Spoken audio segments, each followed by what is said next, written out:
আসসালামু আলাইকুম প্রিয় চাকরি প্রত্যাশী ভাই বন্ধুরা, আশা করি অনেক ভালো আছেন। আপনারা যারা ক্যাডেট কলেজের বিজ্ঞপ্তিটি দেখছেন সে পদে আবেদন করতে আগ্রহী।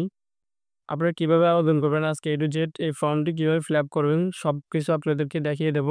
ভিডিওটি শুরু থেকে শেষ পর্যন্ত দেখবেন। ভালো লাগলে লাইক, সাবস্ক্রাইব করে অবশ্যই পাশে থাকবেন। আপনি যে পদে আবেদন করতে চান সে বরাবর ঠিকানা এখানে বারবার সেই কলেজের ঠিকানা এবং সেই পদের নাম এখানে উল্লেখ করবেন এবং এখানে আপনার পাসপোর্ট সাইজের একটি ছবি বসাবেন। তারপর আপনার পদের নাম লিখবেন এবং বিজ্ঞপ্তির নাম্বার অনুযায়ী সেখানে তারিখ বসাবেন। দিন, মাস, বছর অবশ্যই এগুলো ভালো করে ফিল আপ করবেন। হাত দিয়ে ফিল আপ করতে পারেন কিংবা কম্পিউটার দিয়ে ফিল আপ করতে পারেন, কোনো সমস্যা নেই। আপনার নাম বাংলায় লিখবেন এবং ইংরেজিতে বড় অক্ষরে লিখবেন। জাতীয় পরিচয়পত্র নাম্বার লিখবেন। জন্ম নিবন্ধন নাম্বার লিখবেন, যদি না থাকে তাতে কোনো সমস্যা নেই, জাতীয় পরিচয়পত্র নাম্বার লিখলেই হবে। জন্ম তারিখ অবশ্যই লিখবেন। বিজ্ঞপ্তিতে উল্লিখিত তারিখ, প্রার্থীর বয়স অবশ্যই বছর, মাস, দিন উল্লেখ করবেন। মাতার নাম উল্লেখ করবেন, পিতার নাম উল্লেখ করবেন এবং বর্তমান ঠিকানা, স্থায়ী ঠিকানা উল্লেখ করবেন। আপনার এই ঠিকানাগুলো যদি ভুল হয় তাহলে আপনার ওখানে আপনার অ্যাডমিট কার্ড পৌঁছাবে না। অবশ্যই এগুলো দেখে শুনে ভালো করে ফিল আপ করবেন। বাসা ও সড়ক নাম্বার অবশ্যই লিখবেন। গ্রাম, পাড়া, মহল্লা অবশ্যই লিখবেন। ইউনিয়ন, ওয়ার্ড অবশ্যই লিখবেন। ডাকঘর নাম্বার অবশ্যই লিখবেন। ডাকঘর অবশ্যই লিখবেন। পোস্ট কোড অবশ্যই লিখবেন। উপজেলা লিখবেন। জেলা অবশ্যই লিখবেন। আপনার একটা যোগাযোগ সচল নাম্বার লিখবেন। ইমেল যদি থাকে অবশ্যই লিখবেন। জাতীয়তা অবশ্যই বাংলাদেশী লিখবেন। আপনার ধর্মটা উল্লেখ করবেন। জেন্ডার, পেশা অবশ্যই উল্লেখ করবেন। শিক্ষাগত যোগ্যতা, পরীক্ষার নাম, বিষয়, প্রতিষ্ঠান, পাশের সনদ, বোর্ড, বিশ্ববিদ্যালয়, গ্রেড, শ্রেণী, বিভাগ অবশ্যই এগুলো ভালো করে উল্লেখ করবেন।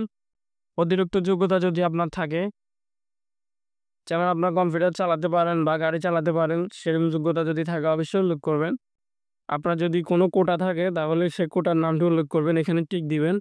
মুক্তিযোদ্ধা কোটা থাকে এবং পুত্রকন্যা হয়ে থাকেন বা ক্ষুদ্র গোষ্ঠী থাকেন, আনসার ও গ্রাম প্রতিরক্ষা বাহিনী যদি কোটা থাকে, এতিম শারীরিক প্রতিবন্ধিত কোটা থাকে অবশ্যই উল্লেখ করবেন। এবং ব্যাংক চালান, ব্যাংক ড্রাফট, অর্ডার, ফে, পোস্ট নাম্বার অবশ্যই এখানে উল্লেখ করবেন। দিন, মাস, বছর অবশ্যই এখানে দিয়ে দিবেন। ব্যাংকের শাখার নাম দিয়ে দিবেন। বিভাগীয় প্রার্থী কিনা টিক দিয়ে দিবেন। সবকিছু ফিল আপ করা হয়ে গেলে এটা ভালো করে পড়ে নেবেন। আমি মর্মে অঙ্গীকার করছি যে ওর উপর বর্ণিত তথ্যবলী সম্পূর্ণ সত্য। মৌখিক লিখিত পরীক্ষাময় উল্লিখিত তথ্য প্রয়োজনের জন্য সকল মূল সার্টিফিকেট ও রেকর্ডপত্র স্থাপন করব। কোনো তথ্য অসত্য প্রমাণিত হলে আইন কানুন শাস্তি ভোগ করতে বাধ্য থাকিব। ভালো করে ফর্মটা ফিল আপ করবেন, কোনো ভুয়া তথ্য দেওয়ার চেষ্টা করবেন না। এবং ফর্মটা ফিল আপ করা হয়ে গেলে এখানে দিন, মাস, বছর দিয়ে দিবেন আর এই জায়গায় একটা স্বাক্ষর দিয়ে দিবেন আপনার। আমি আমার ভিডিও ডিসক্রিপশন বক্সে দিয়ে দিব কোন জায়গায় কোন ঠিকানায় আপনার আবেদনটি পাঠাবেন সে সম্পর্কে ভিডিও ডিসক্রিপশন বক্সে দিয়ে দিব। ওখান থেকে ভালো করে ঢুকে নিয়ে ওখান থেকে ভালো করে পড়ে নেবেন এবং ভালো করে ফর্মটি ফিল আপ করে আবেদন করার চেষ্টা করবেন। এই ফর্মটি যদি প্রয়োজন হয় অবশ্যই আমি লিঙ্কটা আমার ভিডিও ডিসক্রিপশন বক্সে দিয়ে দেব, ওখান থেকে ডাউনলোড করে নিন।